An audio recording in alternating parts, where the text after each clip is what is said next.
गई तो सौतेली माँ और उसकी बेटी ने आनंद को ऐसा मारा कि जैसे उसने कोई खजाना चोरी कर लिया हो। तुम्हारी ही हमारे साथ बैठने की, मार मार कर उसके शरीर पर नील डाल दिए। वो चुपचाप एक कोने में जाकर बैठ गई, आंखों से खामोशी आंसू से आंसू बहते रहे।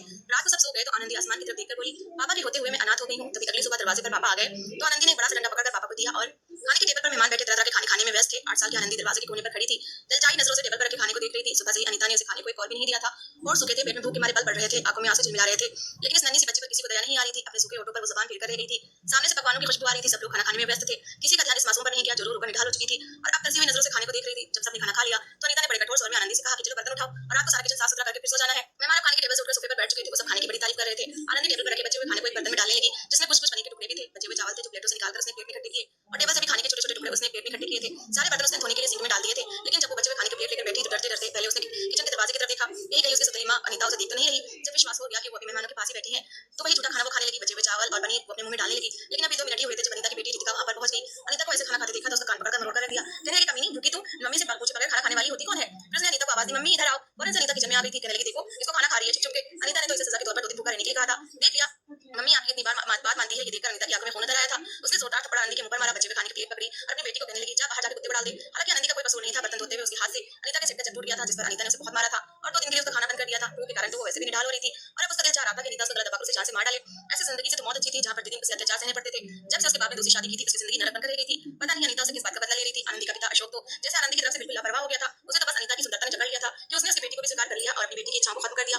वो वही करता था जो अनीता उसे कहती थी। अभी भी अनीता ने उसे बहुत मारा था, यहाँ तक कि उसके चेहरे पर शरीर के पर मार के निशान पड़ गए थे। उसका पिता 2 दिन के लिए दूसरे शहर गया था और जब भी अशोक दूसरे शहर जाता आनंदी की शामत आ जाती। आनंदी पर बस अनीता का ये एक एहसान था कि स्कूल जाने से रोक नहीं लगाई थी। वो भी अशोक ने कहा था कि स्कूल में जरूर पढ़ेगी, बाकी तुम उसके साथ जो चाहे करो, मैं तुम्हें कुछ नहीं कहूंगा। आनंदी किचन में जमीन पर लेटी रो रही थी, आंखों से आंसू बह रहे थे। अपनी मां की याद बहुत जोर से आई कि कैसे उसकी मां रोती बिलखती हुई तड़पती हुई इस घर से निकली थी जब उसके बाप ने बिना किसी कारण के उसे तलाक दी थी और धक्के देकर घर से निकाल दिया था कि दफा हो जाए यहाँ से, मैं तुम्हें और बर्दाश्त नहीं कर सकता। वो बार बार कह रही थी, ऐसा ना करो, मैंने तो कभी तुम्हें कोई दुख नहीं दिया। अशोक, मुझे इतनी बड़ी सजा क्यों दे रहे हो? मैंने तो कुछ नहीं किया, मेरा कसूर तो मुझे बता दो, मेरी बच्ची तो मुझे दे दो। लेकिन अशोक का पत्थर दिल नरम नहीं हुआ, ना ही पत्नी के आंसुओं पर, ना ही बेटी के तड़पने पर। धक्के मारकर उसने आनंदी को मां के घर से निकाल दिया और कहने लगा कि मेरी बेटी मेरी है, तुम अपने साथ लेकर नहीं आई। खबरदार जो तुमने दोबारा इस दरवाजे पर आने की कोशिश की। आनंदी सिसकियों से रो रही थी। दिल चाहा कि या तो उसकी मां उसके पास आ जाए या फिर वो मर जाए। उसे वो समय याद आने लगा जब उसके माँ बाप आपस में बड़े प्यार से रहते थे और उसकी मां आनंदी के नाज नखरे उठाती थी। उसके पापा भी अपनी पत्नी और बेटी से बहुत प्यार करते थे।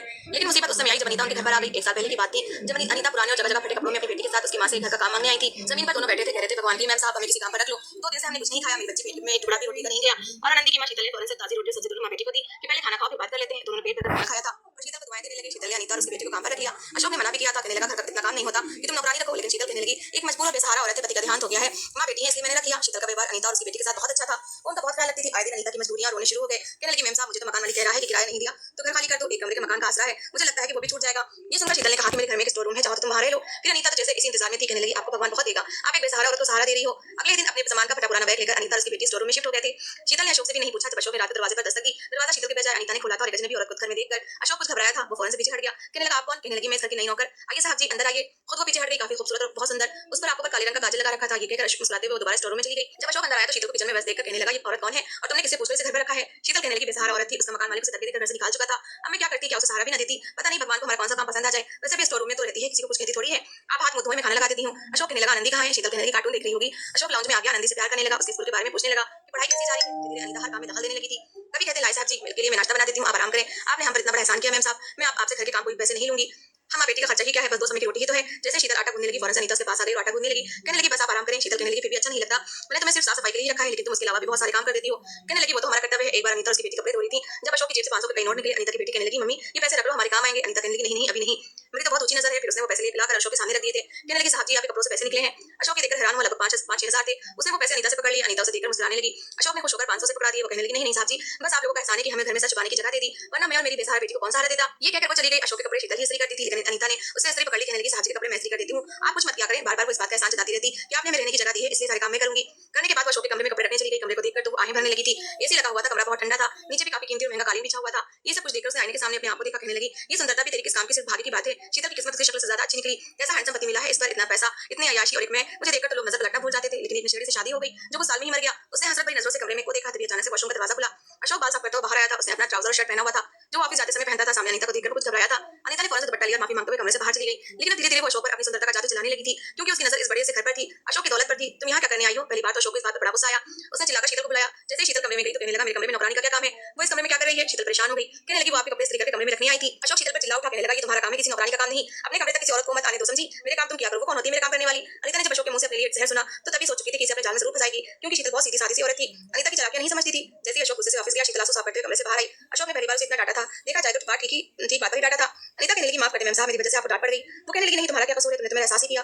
लेकिन इस आदमी को मेरा जरा एहसास नहीं कहता है कि मेरे सारे काम तुम क्या करो। शीतल को तो जैसे अनीता ने आईने में उतार लिया था। उसकी दोस्त बनकर उसके दुख सुख सुनती रहती, उसके रोने सुनती रहती और शीतल बेवकूफ औरतों की तरह अपनी हर बात उसे कहने लगी। ये नहीं जानती थी कि ये औरत उसका घर बर्बाद करने के लिए आई है। एक बार अनीता कहने लगी, मेरे सारे कपड़े फट गए हैं, मैम साहब ऐसा करो, अपने पुराने कोई कपड़े ही मुझे दे दो। शीतल ने उसे अपने कपड़े दे दिए और आनंदी के कपड़े उसकी बेटी को दे दिए। हालांकि आनंदी ने भी कभी अनीता की बेटी के साथ नौकरों वाला व्यवहार नहीं किया था, बल्कि वो तो दोस्तों की तरह उसके साथ खेलती रहती थी, उसे अपने खिलौने भी देती थी, अपने कपड़े भी। शीतल के कपड़े पहनकर तैयार होकर अपने बाल खोलकर अनीता किचन में रोटियां बनाने लगी। शीतल को उसने कमरे में भेज दिया कि अब आप कोई काम नहीं करेंगी। वो जानती थी कि अशोक जब भी घर आता है तो सीधा किचन में जरूर आता है और शीतल से वही बात करता है। इस बार जब अशोक किचन में आया तो उसे लगा कि शीतल खड़ी है, क्योंकि वो रोटियां बना रही थी और अशोक उसके पास में खड़ा था। उसके पूरे बाल देखकर उसके कपड़ों से परफ्यूम की उठती हुई खुशबू से उसका मूड कुछ अच्छा हुआ था। उसे पीछे से शीतल को पकड़ लिया, लेकिन उसी समय जब उसकी नजर चेहरे की ओर पड़ी तो वो हड़बड़ाकर पीछे हटा। वो अनीता थी। ये देखकर वो बुरी तरह से घबरा गया और किचन से बाहर चला गया। अनीता मुस्कुराने लगी, वो वही तो चाहती थी। ये बात अशोक ने शीतल से नहीं की थी। उसे लगा कि अगर उसने शीतल को ये बात बताई तो कोई ना कोई तमाशा न लग जाए। एक तो शीतल वैसे भी साधारण शक्ल सूरत की मालिक थी, ऊपर से बहुत सीधी सादी सी औरत थी। वो बहुत ज्यादा बातों में आ जाती थी। अनीता उससे रोती रहती और वो उससे हमदर्दी करती रहती। इतनी ज्यादा हमदर्दी भी अच्छी नहीं होती जो इंसान का घर बर्बाद कर दे। अब अशोक की नजर अनीता पर बदलने लगी थी। कुछ अनीता अपने आप को बड़ा साफ सुथरा रखती थी, खुशबू लगाती, आंखों में मोटा मोटा काजल लगाती, मुस्कुरा कर अशोक को देखती। एक बार अशोक ने चुपके से एक सूट लाकर अनीता को दिया। कहने लगा, ये तुम पहन लेना, तुम पर ये रंग अच्छा लगेगा। अनीता को ये अपनी पहली सफलता लगी थी, क्योंकि अब अशोक से छुप छुप कर देखने लगा था। शीतल की तरह से अब अशोक का ध्यान हटने लगा था और उस बेवकूफ औरत को अभी भी अनीता भी सगी लगती थी। जब वो जोड़ा अनीता ने पहना तो शीतल कहने लगी, कपड़े कहां से आए? ये तो तुम्हें मैंने नहीं दिए। कहने लगी, बस ये पुराने रखे थे, लेकिन मैंने पहने नहीं थे, सोचा आज पहन लेती हूँ। शीतल कहने लगी, चलो अच्छी बात है, अच्छे कपड़े पहना करो, तुमने तो अपने दिल को जैसे मार ही लिया है। पति नहीं है तो क्या हुआ, फिर भी औरत को जीने का अधिकार तो है। उसे क्या पता था कि वो उसी के पति को अपना बनाने के चक्कर में है। अब रोजाना शीतल के साथ अशोक झगड़ा करने लगा। उसे शीतल का भरा हुआ शरीर बुरा लगने लगा। कहता था, तुम मोटी हो गई हो, मुझे अच्छी नहीं लगती, अपने आप को फिट रखा करो, जिम ज्वाइन करो। शीतल ने एक्सरसाइज शुरू कर दी, वॉक भी करने लगी। पहले से वजन काफी कम हो गया था, लेकिन सुंदरता में वो अनीता से काफी कम थी और अशोक को तो जैसे अनीता के अलावा कोई नजर ही नहीं आता था। आए दिन से कभी कोई चीज ला कर देता तो कभी कोई चीज ला कर देता। एक रात जब शीतल की आंख खुली तो बिस्तर पर अशोक नहीं था। हालांकि वो तो रात को जो सोता था तो सुबह ही जाकर उठता था। वो भी शीतल के जगाने पर ही जागता था। बड़ी पक्की नींद थी उसकी। शीतल को कुछ हैरत हुई। पहले तो उसने परवाह नहीं की कि शायद पानी पीने के लिए उठा होगा, लेकिन साइड टेबल पर जग और गिलास सब कुछ रखा था। पानी भी रखा था और वो इतना आलसी था कि घर आकर कोई काम नहीं करता था। इसलिए शीतल वो साइड टेबल पर पानी का जग और गिलास रखती थी। पानी वो कमरे में ही पीता था और कभी अगर शीतल कमरे में पानी रखना भूल जाती तो उसी को जगाता कि जाओ मुझे पानी ला कर दो। कभी खुद नहीं गया था, इसलिए शीतल का माथा ठनका था। वो उठकर कमरे से बाहर ही देखा तो गेस्ट रूम में हंसने और बातें करने की आवाजें आ रही थी। शीतल का दिल तो जैसे किसी ने मुट्ठी में लिया था। आनंदी अपने कमरे में सो रही थी और अनीता की बेटी स्टोर रूम में सोई हुई थी। गेस्ट रूम तो वैसे भी खाली रहता था और दरवाजा भी खुला रहता था। जैसे ही शीतल दरवाजे के पास आई तो उसके होश उड़ गए। कमरे के अंदर से अशोक और अनीता की आवाजें आ रही थी, बातों के हंसने की। उसने फौरन से दरवाजा खटखटा दिया। शीतल की आंखों में आंसू थे। दरवाजे की दस्तक पर दोनों ही खामोश हुए थे। फिर दरवाजा अशोक ने खोला। शीतल को सामने देखकर कहने लगा, यहाँ क्यों आई हो? वो कहने लगी, अंदर कौन है? वो कहने लगा, मुंह बंद करके रहा करो, जाओ अपने कमरे में। खबरदार तुमने आज के बाद इस कमरे में झांकने की कोशिश भी की तो। ये सुनकर शीतल का दिमाग चकरा कर रह गया। कहने लगी, अशोक आपको शर्म नहीं आती एक नौकरानी के साथ ऐसा सब कुछ करते हुए? वो कहने लगा, तुम्हें शर्म आई थी क्या एक नौकरानी को घर पर रखते हुए, वो भी सुंदर और जवान नौकरानी को? मैं क्या कोई भी मर्द होता तो उसका ईमान डोल जाता। मुझे अनीता अच्छी लगने लगी है और मैं बहुत जल्द इससे शादी भी कर लूंगा। ये सुनकर शीतल को तो जैसे होश उड़े थे। वो रोने लगी। कहने लगी, आप ऐसा नहीं कर सकते, आप मेरा घर बर्बाद नहीं कर सकते। लेकिन अशोक के सर पर तो अनीता के प्यार का भूत सवार हो चुका था। उसे ना तो अपनी सीधे स्वभाव की पत्नी नजर आई, ना ही अपनी बच्ची का। उसने अगले दिन शीतल को तलाक दी और उसे धक्के देकर निकालने लगा। शोर शराबे से आनंदी घबरा गई। जैसे वो कमरे में से बाहर आई, अपने पापा को देखकर वो हैरान थी। वो तो आनंदी से शीतल से बहुत प्यार करते थे, लेकिन अनीता कोने में खड़ी मुस्कुरा रही थी और अशोक शीतल को मार रहा था। लेकिन वो उसके पाप पड़े हुए थी कि मैं अपना घर छोड़कर नहीं जाऊंगी। वो कहने लगा, मैंने तुम्हें तलाक दे दी है, निकलो मेरे घर से। जैसे ही आनंदी रोती हुई मां की तरफ बढ़ी तो अशोक उसकी कलाई पकड़ी और उसे पीछे धक्का दिया। वो बेचारी फर्श पर जाकर गिरी थी। शीतल कहने लगी, मेरी बच्ची के साथ क्या कर रहे हो, मेरी बच्ची मुझे दे दो। लेकिन अशोक कहने लगा, ये मेरी बेटी है, चली जाओ यहाँ से, आइंदा मेरे घर में आने की कोशिश मत करना। शीतल को धक्के मारकर घर से बाहर निकालकर दरवाजा बंद कर चुका था। कई बार शीतल ने रोते हुए दरवाजे पर दस्तक दी, लेकिन फिर वो जा चुकी थी और आनंदी पर जुल्म सितम के पहाड़ टूटने लगे थे। अशोक ने अगले दिन ही अनीता से विवाह कर लिया। आनंदी की जिंदगी एक नौकरानी से भी बुरी हो गई। स्टोर रूम में अब आनंदी रहने लगी थी। उसका कमरा अनीता ने अपनी बेटी को दे दिया। अशोक तो अनीता के प्यार में इतना खो चुका था कि उसे सगी बेटी तक का कोई एहसास नहीं था।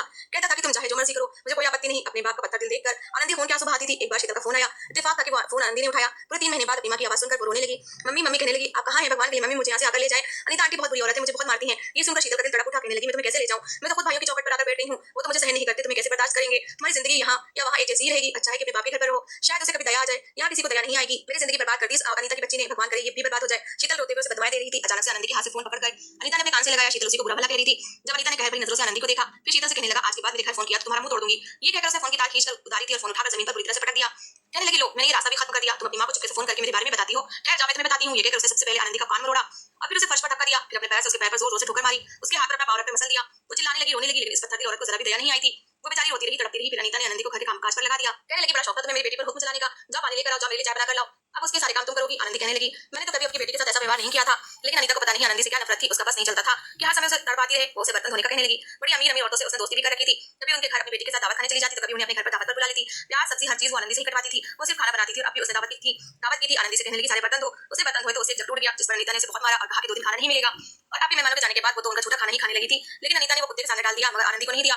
एक बार चलते हुए दबे पर उसने आनंदी का हाथ रख दिया। वो बेचारी बिलबिला उठी, कहने लगी ये वही हाथ है जिस पर तुम्हारी माँ कहती थी कि मैं तो अपनी बच्ची से कभी काम नहीं करवाऊंगी। मुझे अच्छा नहीं लगता कि मेरे बच्चे के हाथ पर जले हुए का निशान हो या फिर छुरी से काटने का निशान हो। और देखो आज मैंने तुम्हारे वही हाथ जला दिए। तुम्हारी माँ कुछ नहीं कर सकती, मेरा कोई कुछ नहीं बिगाड़ सकता।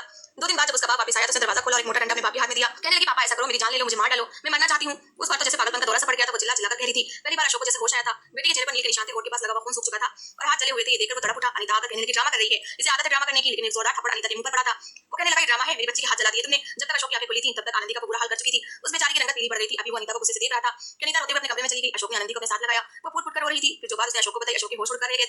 अगले दिन इस बात की पुष्टि भी हो गई थी जब अनीता रो रो कर फोन पर किसी से बातें कर रही थी। अशोक ने इसकी बातें सुनी तो होश उड़ कर रह गए। वो कह रही थी कि इस आदमी ने अब मुझ पर हाथ उठाना शुरू कर दिया है, मुझे खतरनाक जहर लाकर दो ताकि मैं दूध में डालकर इसे दे दूं और इसका किस्सा खत्म करूं। उसकी बेटी को नहीं मारूंगी, वो मुफ्त की नौकरानी है और अशोक के मरते ही मैं तुमसे शादी कर लूंगी। ये सुनकर तो अशोक के होश उड़ कर रह गए थे। उसने खड़े खड़े अनीता को तलाक दे दी और उसे अपनी उसकी बेटी के साथ बाहर निकाल दिया। लेकिन खुद पछतावे के अलावा उसके पास कुछ नहीं रहा था। शीतल की शादी उसके भाइयों ने किसी और के साथ कर दी थी। वो भी खुश नहीं थी लेकिन जिंदगी गुजार रही थी। लेकिन अशोक ने दोबारा से शादी नहीं की। अब आनंदी का वो खुद बहुत ख्याल रखने लगा था और उस समय को पछता रहा था जब उसने अपनी मासूम और भोली भाली पत्नी को छोड़कर इस औरत की जहर भरी सुंदरता पर अपनी नजरों को बेलगाम किया था। वो समय को कोस रहा था कि काश वो अपनी नजरों को झुका लेता तो ऐसा न होता। आज उसे पछताना न पड़ता। उसकी बेटी की जिंदगी यूं न होती। आनंदी पहले से काफी समझदार हो गई थी, घर को भी संभालने लगी थी और बाप को कई बार रोते देखती थी। वो अपने भगवान से माफी मांगता था कि मैंने जो किया अच्छा नहीं किया, लेकिन अब पछताने का कोई फायदा नहीं होता। समय पर ही समझदारी दिखानी चाहिए। तो दोस्तों इस कहानी को लेकर आपकी क्या राय है कमेंट बॉक्स में जरूर बताएं और अगर आपको हमारी आज की कहानी अच्छी लगी हो तो प्लीज इसे लाइक जरूर करें। अगर आपने